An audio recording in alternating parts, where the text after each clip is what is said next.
So Intel has made their own gaming laptop.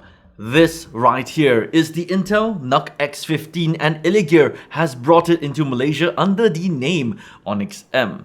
If you've ever seen one of my previous videos before, you will know that I actually covered the Intel Thin and Light that was rebranded by Illegear, and you know what, I found it to be actually quite good. You know, it's not bad, I quite liked it, but this is where this machine gets really interesting because this laptop is made by Intel, or at least designed by Intel, and Intel's vision of the perfect mobile gaming laptop. But you know, is it any good though? Well, that's what you're all here for, right? You're watching this video because you want to know whether it's good or not, and more importantly, whether it's worth your money. So let's get into reviewing this Intel NUC X15, aka Illegear Onyx M. So let's start first with what really matters in, gaming laptops. What is on the inside? Well, the model that I have here has got an Intel Core i7-11800H and RTX 3070 laptop edition, 16GB of DDR4 memory, 512GB of PCIe 4.0 NVMe storage with Wi-Fi 6 and a 2.5 gigabit Ethernet port. The display is 15.6 inch 144p, 165Hz, and is also IPS and has got a pretty chunky 64 Wh battery.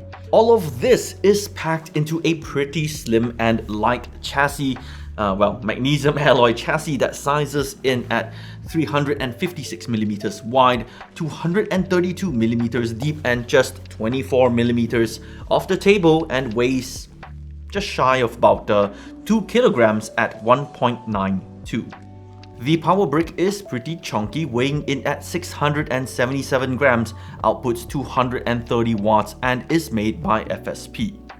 The laptop is pretty solid and sturdy, like you're not going to be able to, warp this guy easily. And you know what? Maybe that is exactly what you expect out of an Intel NUC chassis, and pretty much the only Illegear badge that you get on this laptop is on the top in the form of this shiny Illegear metallic logo sticker, and it also has RGB light on the front in the form of a light bar, which I guess it's pretty cool. It's not on right now though because it's on battery. So the number of ports on this laptop was the first thing that honestly got me super excited for this laptop, as it packs two Type A USB 3.0 10GB and a full-sized USB 3.0 card reader on the right, and over on the left another one of those Type A USB 3.0 ports, also 10GB, a 3.5mm headphone and microphone combo jack, and over on the back a Type C Thunderbolt 4 port, that 2.5GB Ethernet jack, and a HDMI 2.1 port. Down the bottom, a whole row of intake vents and 10 screws holding the back panel in place. Super easy to remove. Honestly, the coolest thing about, taking the back panel off is this liquid metal warning sticker, because, liquid metal helps keep your system cooler. Yeah. It's also got a 4 heat pipe heatsink and a design that internally looks honestly like a splitting image of my Illegear Raven SER, which again further solidifies my theory that these machines are indeed made by the same OEM, Tongfang. 2 Sunon fans and 4 exhausts help to jet out that heat from the CPU and GPU, and of course you get a good look at your upgrade options like 2 DIMMs of RAM, 2 NVMe SSD slots, the Wi-Fi chip, and that massive 94 Wh battery. The lid opens beautifully even with just one hand, not too tight, not too loose, and that display on the inside looks great with those IPS colors and accuracy that, pixel density from the 144p display in a laptop in this size. But the one thing that I didn't really like about it was that it neither got too bright nor dark enough, so it was kinda a bit hard to use in direct sunlight and way too searingly bright in a dark room. Aside from that, of course, the webcam has a blue light that comes on whenever it's in use. But of course, you shouldn't really expect a good webcam on a gaming laptop, and the Intel NUC X15 is pretty much no exception to this. It's only a 720p webcam, and even in outdoor scenarios like this, I find that the image quality looks pretty grainy and noisy, and the colors, I look kind of red in fact, and if you decide to take this indoors, it just, it gets worse. And yeah. Oh, the one good thing, however, is the audio quality. As you're hearing right now, it actually sounds pretty decent. So, this laptop is actually pretty decent if you decide to use, Discord or anything like that, and you couple it with the NVIDIA broadcast, I think it was, with their, noise cancellation, and I think you'll have a pretty good audio experience, at least. Now, I'm a big typist, and a laptop with a good keyboard is super important to me, and the Intel NUC X15 with its backlit mechanical keyboard sounds great on paper.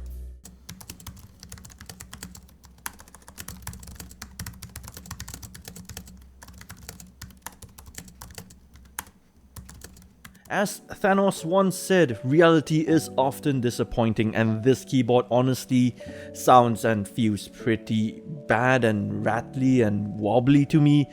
The worst part about them are the dead zones that they have on their upper corners. So you're going to have a lot of missing keystrokes, which is a big fail in my opinion. At least the solid chassis means pretty minimal deck flex. The touchpad at least is pretty solid with a pretty wide area and nice and satisfying actuations.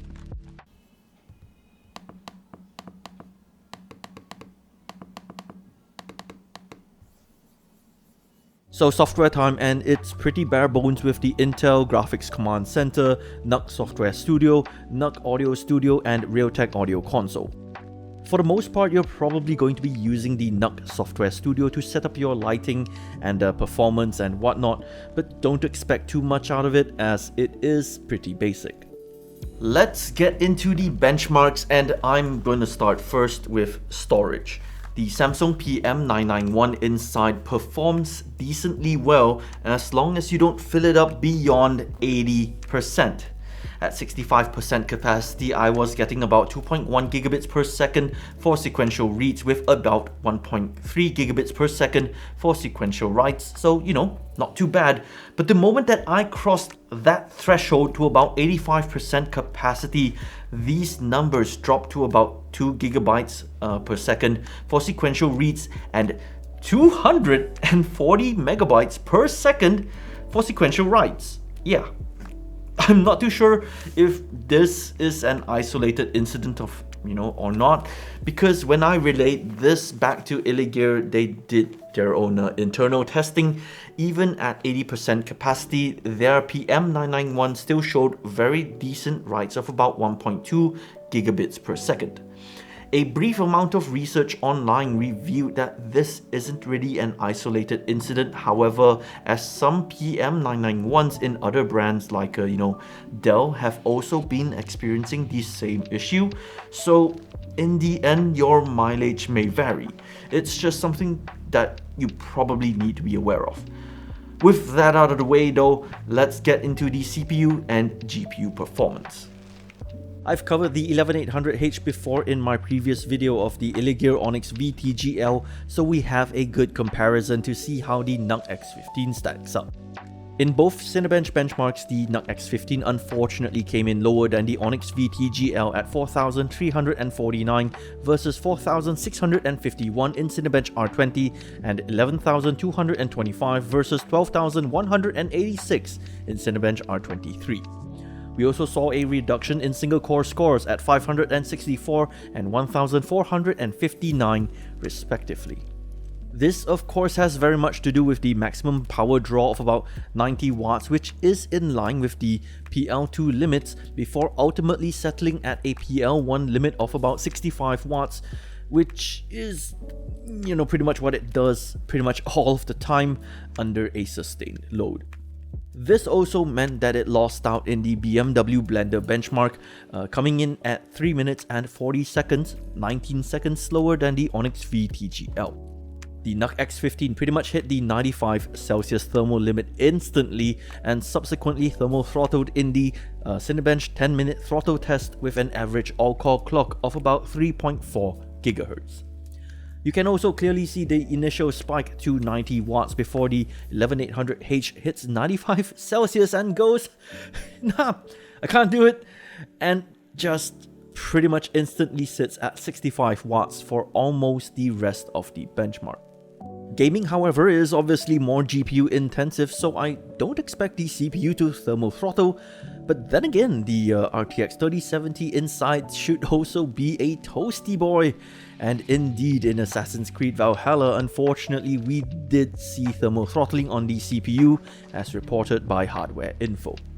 Still though, the results are mighty impressive as the RTX 3070 laptop managed to get a playable frame rate not just in 1080p ultra high but also in 1440p ultra high, so this laptop legit outperforms my desktop with a 1080 Ti, and that's just seriously impressive, but also kinda sad.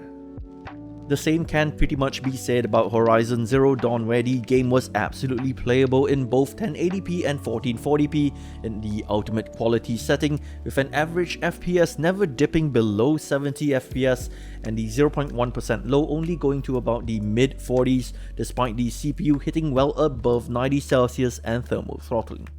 Shadow of the Tomb Raider wasn't much for the NUC X15 aka Onyx M to handle either, as it handily pulled over a 80 FPS average, even in 1440p highest quality with a 1% low well over 60 and a 0.1% low of about 30 FPS, but I wouldn't think too much into that as the FPS does dip during the screen transitions of the benchmark.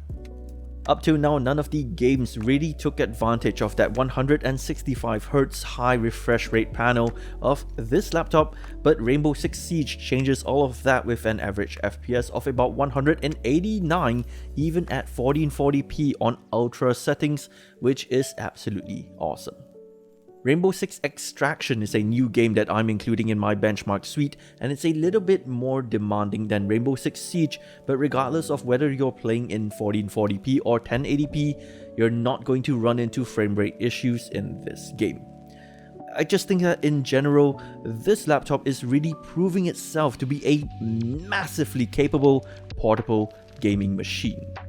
To not much surprise, it also did quite well in my production workload of a DaVinci Resolve export, though the one thing that I found that was quite interesting was that yes, NVENC on the RTX 3070 was pretty fast, but Intel's QuickSync wasn't far behind, and of course, software came in last for encoding times.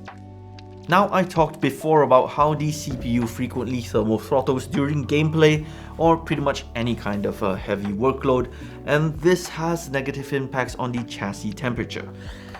Being made out of metal and, metal being pretty much a good heat conductor, I found the laptop at times to be a bit too uncomfortable to hold because it would just be so hot.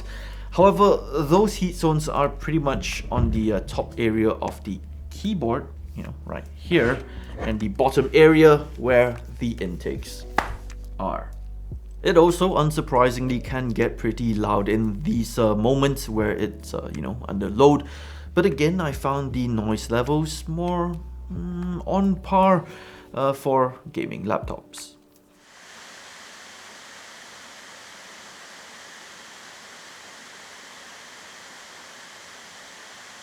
Speaking of gaming laptops, they don't usually have the very best of speakers, but the ones on the Intel NUC X15 are honestly not too bad.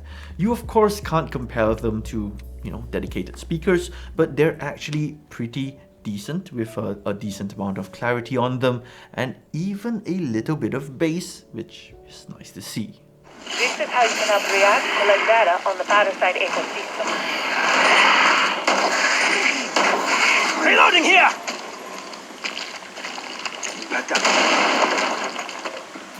Now, this laptop packs a pretty big battery. In fact, it's only just a little bit shy of the legal limit to carry inside an airplane. I can't remember the last time I got on one, but I feel that the battery life was kinda average given the size of it. In my workload of just typing this review on it and listening to, some Find Your Harmony and a bit of State of Trance, I only managed to eke out about 6 hours of battery life in this machine, which may not sound too bad at all, but my main laptop with a 9750H in it gets about half that time with half the capacity. So yeah, the efficiency seems to be on par with that of a 9th gen Intel processor. Charging it back up, however, took about 2 hours and 45 minutes. 45? No, 14! 2 hours and 14 minutes. So I think that I've covered all of which I feel needs to be covered, so let's move into the conclusions on the Intel NUC X15 aka Illegear Onyx M, and it starts with the price because it's a big one.